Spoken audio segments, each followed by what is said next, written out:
Hello, welcome to my channel back again.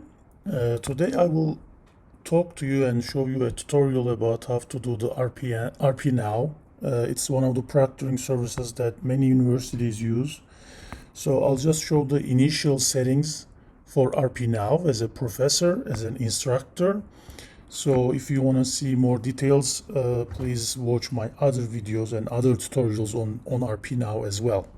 So this is kind of the initial video that shows the initial settings of RP Now. So first of all, when you logged in your Canvas site, you want to make sure that on the left-hand side, you see the lockdown browser. As you can see, right now it's not here. From my video, when I did the initial settings for Canvas, I showed you how to do that. Let's go over it so quickly. So when you go to settings, you'll see these sections here: course details, sections, navigation, apps, and feature options. So you want to go to settings and then navigation.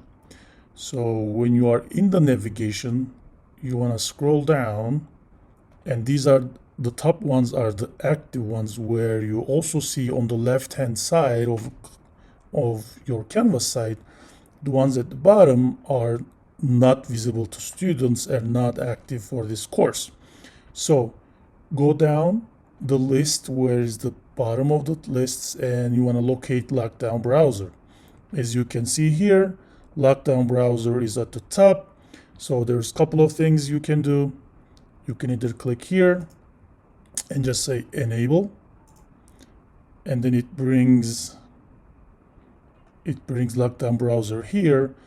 And as I said in the previous videos, always when you do something, always click save. It's kind of weird because at the very bottom, and we usually forget to save it, but remember to save it. And the second thing that you can do, if you don't want it, just disable it, okay? And locate it here again. And what you can do is just move it up, and move it up. Where is it? Okay, I lost it. It's here. Move it up, and then move it up. And these are, remember, these are inactive, so you want it to be active. So just drag it up, and then locate it where you want it to be appearing on the left-hand side. So if you want it to be at the bottom, just put it at the bottom, and it'll show it here. And of course, always click save when you are done with your navigation bar. And when you go to Lockdown Browser now, it should activate it on the left hand side where you see the blue fonts. So go over there and click on Lockdown Browser, and this is the home page for Lockdown Browser. Okay, so what you want to do, if you are not familiar with what's going on with Lockdown Browser, go to welcome video, and there are a lot of video tutorials getting started, how to get you started, and a lot of other resources. What you want to do, if you are familiar with Lockdown Browser, if you know what to do, what you want to do is just continue to Lockdown Browser. When you click here, continue to Lockdown Browser, it actually brings you to your exams and quizzes and assignments where you want to use your Lockdown Browser as a proctoring services.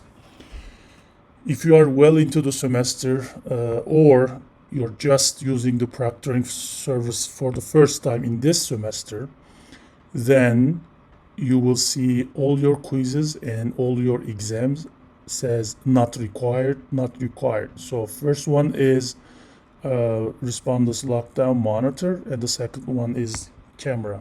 Okay, so for example, I have a practice exam, and it is required, and also it's required to have the webcam.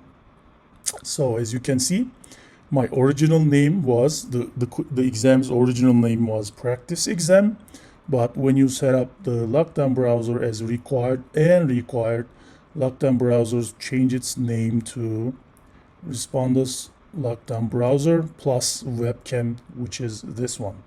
Okay, you can have some quizzes in exams where you want to lock the browser, but you don't want to record the students and they see them. So if you don't need that, then it's a good idea to just use this one. Okay, for example, this may be a setting in a classroom where you can see the students, but you don't want them to use any other browsers except your exam window. So you may get this required, set the settings as required, but you don't really need their camera to be open and recording because you already see them, right? So that's how you will proceed. And right here, there's a couple of things that you can play with in the beginning. So there's three things.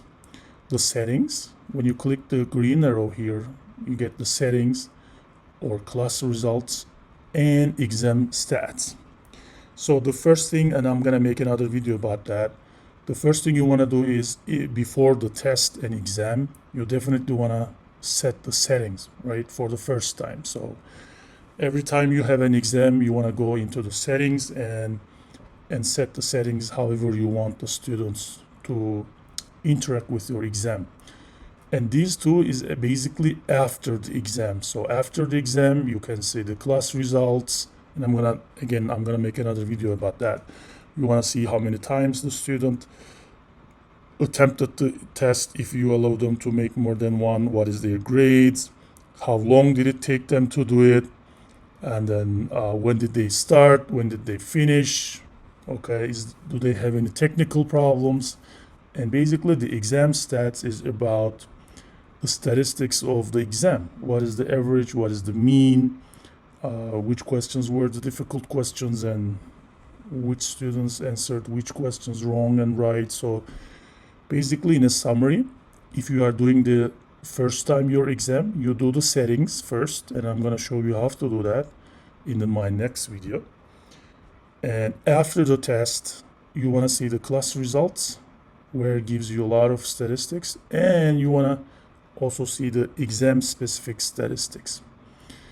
I hope this is helpful, and go ahead and like and subscribe if you like it, and make comments so I can answer your comments. Thank you for watching, and see you in another video. Bye bye now.